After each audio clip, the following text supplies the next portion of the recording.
I verbi pronominali sono tanti, ma piano piano li stiamo vedendo tutti. Oggi parliamo dei verbi pronominali che aggiungono la particella ne. Ciao a tutti e benvenuti a un nuovo video. Io sono Stefano, un professore di italiano per stranieri, e oggi sono qui per insegnarvi altri verbi pronominali. Io sul mio canale ho già fatto 2 video sui verbi pronominali, quelli che aggiungono cela e quelli che aggiungono sene. Se non avete visto questi video, vi consiglio davvero di vederli, perché sono sicuro che li troverete molto utili. Li lascerò qui sotto nella descrizione. Oggi invece ci concentreremo sui verbi che aggiungono il pronome o la particella ne. Però, per essere precisi, non saranno soltanto verbi, ma delle vere e proprie espressioni che noi usiamo in italiano ogni giorno, sono davvero molto comuni. Però, prima di iniziare, non dimenticatevi di iscrivervi al canale se non l'avete già fatto e se non volete perdere le future lezioni. Adesso siamo pronti per iniziare. Il primo verbo pronominale, o meglio espressione, di cui parliamo oggi è valerne la pena.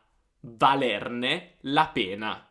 Questa espressione è davvero molto usata in italiano, quindi vi consiglio di memorizzarla. Valerne la pena si usa quando vogliamo esprimere che la cosa che noi vogliamo avere, che vogliamo ottenere, vale di più del sacrificio necessario per ottenerla. E che cosa significa questo? Beh, significa che se io voglio davvero qualcosa, però è difficile ottenere questa cosa, a me non interessa. Anche se è difficile e anche se devo sacrificarmi, devo fare un sacrificio per ottenere questa cosa che voglio tanto, lo farò lo stesso. Perché per me questa cosa è molto importante. Vabbè, provo a darvi un esempio per capire meglio. È faticoso alzarsi presto la mattina, ma ne vale la pena, perché lo spettacolo dell'alba sul mare è magnifico. È faticoso alzarsi presto la mattina, ma ne vale la pena, perché lo spettacolo dell'alba sul mare è magnifico.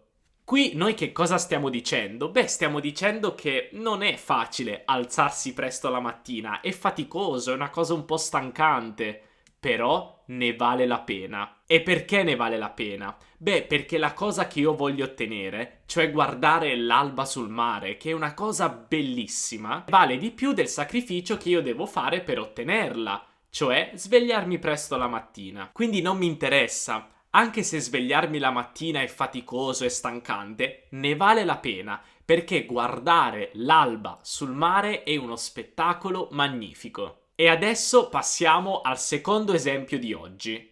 Vuoi davvero spendere tutti quei soldi per un paio di scarpe? Ne vale davvero la pena? Vuoi davvero spendere tutti quei soldi per un paio di scarpe? Ne vale davvero la pena? Beh, in questo caso io sto facendo il discorso opposto, cioè sto parlando con un mio amico o amica e sto dicendo a questa persona: vuoi davvero spendere tutti questi soldi per un paio di scarpe? In questo caso io sto facendo il discorso opposto, perché io sto dicendo: davvero vale la pena spendere tutti questi soldi per comprare un paio di scarpe? Secondo me, il sacrificio che tu devi fare per ottenere la cosa che vuoi, cioè spendere tutti quei soldi, non ne vale la pena. Per me non ha senso spendere tutti quei soldi per un semplice paio di scarpe. Quindi per questo motivo io ti consiglio di non comprare queste scarpe, perché non ne vale la pena. Va bene? È chiaro? Guardiamo insieme un altro esempio.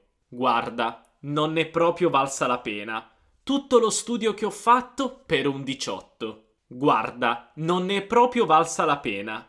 Tutto lo studio che ho fatto per un 18. Questa è una frase un po' più difficile, quindi ascoltatemi attentamente. Prima di capire il significato di valerne la pena in questo esempio, dobbiamo fare un passo indietro e devo spiegarvi una piccola cosa culturale. In Italia, quando noi andiamo all'università, i voti per gli esami vanno dal 18 al 30. 18 è il voto più basso che tu puoi prendere per passare un esame. Invece 30 e lode è il voto più alto. Quindi nell'esempio che abbiamo appena visto Probabilmente c'è uno studente o una studentessa universitaria che stanno parlando con un loro amico o amica. E che cosa sta facendo questa persona? Beh, si sta lamentando perché dice: io ho studiato così tanto, mi sono impegnato così tanto, ma alla fine ho preso solo 18. Quindi il sacrificio che io ho fatto, cioè studiare tantissimo, non è valsa la pena. Perché? Perché ho preso solo 18. Cioè ho preso un voto molto basso, il più basso che si può prendere. E in questo caso noi stiamo usando l'espressione valerne la pena al passato. Non ne è valsa la pena. Non ne è valsa la pena. Valsa è il participio passato del verbo valere e richiede sempre il verbo essere. Ecco perché dico non ne è valsa la pena. Inoltre dobbiamo stare attenti e ricordare che valsa sarà femminile, non useremo il maschile valso. Questo semplicemente perché valsa si riferisce a la pena. Quindi io ho studiato così tanto, ma non ne è valsa la pena, perché alla fine ho preso un voto basso, ho preso 18. Non ne è valsa la pena. Ora passiamo alla seconda espressione di oggi, non poterne più. Non poterne più. Questa espressione è molto usata quando vogliamo dire che siamo stanchi, esausti, esasperati. Vediamo subito alcuni esempi per capire meglio. Non ne posso più di questo lavoro, voglio cambiarlo. Non ne posso più di questo lavoro, voglio cambiarlo. In questo caso io voglio dire che sono stanco del mio lavoro, sono esausto, non ce la faccio più. E per questo motivo, dato che sono stanco del mio lavoro e il mio lavoro non mi piace più, allora voglio cambiarlo. Come potete vedere, l'espressione non poterne più richiede la preposizione di. Infatti si dice non ne posso più di questo lavoro. E ora vediamo un altro esempio. Non ne posso più delle persone che guardano i miei video e non mettono mi piace. Non ne posso più delle persone che guardano i miei video e non mettono mi piace. E anche in questo caso io sto dicendo che sono stanco delle persone che guardano i miei video e non mettono mi piace. Non vi preoccupate, sto scherzando, ma ho una piccola cosa da dirvi. Come voi sapete, io amo il mio lavoro, amo insegnare l'italiano a studenti provenienti da tutto il mondo. E come potete vedere, questi video sono gratis, al 100%. Ma io lavoro tantissimo e mi impegno molto per il mio canale YouTube, perché voglio davvero aiutarvi a migliorare in italiano. Però se voi volete aiutare me, dovete fare solo una cosa: mettere mi piace. Ragazzi, può sembrare una cosa da niente, ma in realtà mi aiuta tantissimo, perché se voi cliccate mi piace, l'algoritmo di YouTube capisce che i miei video sono molto utili e per questo motivo consiglierà i miei video a tante altre persone e il mio canale crescerà. Quindi mi raccomando, se i miei video vi piacciono e li trovate utili per studiare l'italiano e volete aiutarmi, dovete semplicemente mettere mi piace. Grazie mille. Adesso però andiamo avanti e passiamo all'ultima espressione di oggi. Non volermene. Non volermene.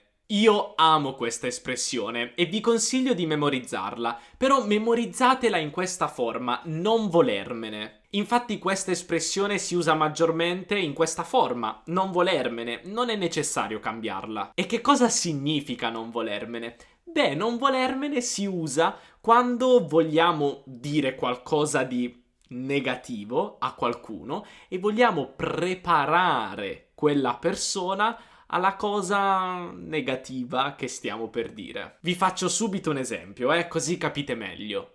Non volermene, ma stasera non riesco a venire alla festa. Non volermene, ma stasera non riesco a venire alla festa. Magari in questo caso un nostro amico ci ha invitato alla sua festa di compleanno, però noi non possiamo andarci perché abbiamo altri impegni. E quindi noi diciamo non volermene, ma stasera non riesco a venire alla festa. Cioè non offenderti, non arrabbiarti con me, ma stasera non riesco a venire alla festa. Quindi non volermene è usato proprio per questo, per preparare una persona a una cosa negativa, non piacevole che stiamo per dire. Oppure possiamo dire non volermene, ma quei pantaloni non ti stanno bene. Non volermene, ma quei pantaloni non ti stanno bene. Qui stiamo dicendo ad una persona che non ci piacciono molto quei pantaloni su di loro. Questa è una cosa un po' maleducata, quindi magari cercate di farlo soltanto con persone con cui avete confidenza.